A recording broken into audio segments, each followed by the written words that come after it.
E da Guinness World Record il flash mob svolto ieri a Realmonte in occasione della giornata conclusiva del Vertical Summer, una festa itinerante che ha toccato le diverse spiagge più belle dell'Italia, che ormai da diversi anni intrattiene i bagnanti presenti in occasione del mega evento a Realmonte.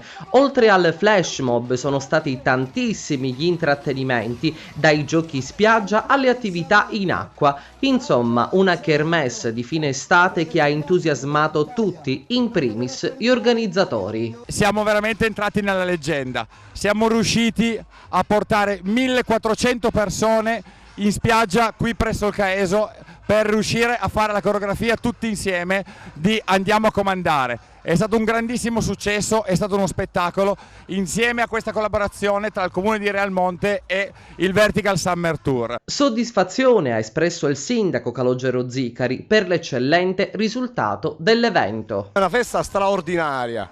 Le nostre spiagge sono veramente molto accoglienti, abbiamo ospitato un sacco di gente già a Ferragosto e questo ripete quasi la stessa festa di Ferragosto.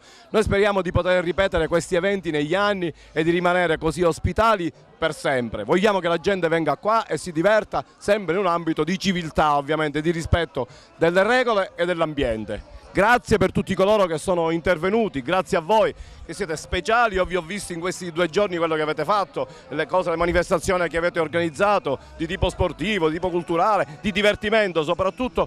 Siete stati veramente bravissimi. Questo è un territorio a vocazione turistica e con queste attività non facciamo altro che valorizzarlo. Io ringrazio tutti gli organizzatori del Summer Tour 2016 perché sono stati veramente straordinari.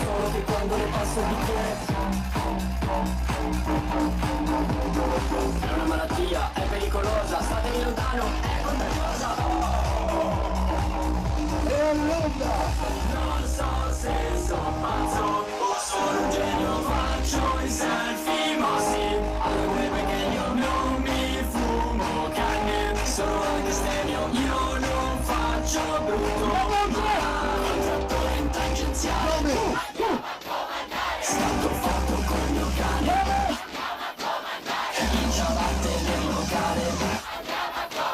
Faccio acqua minerale.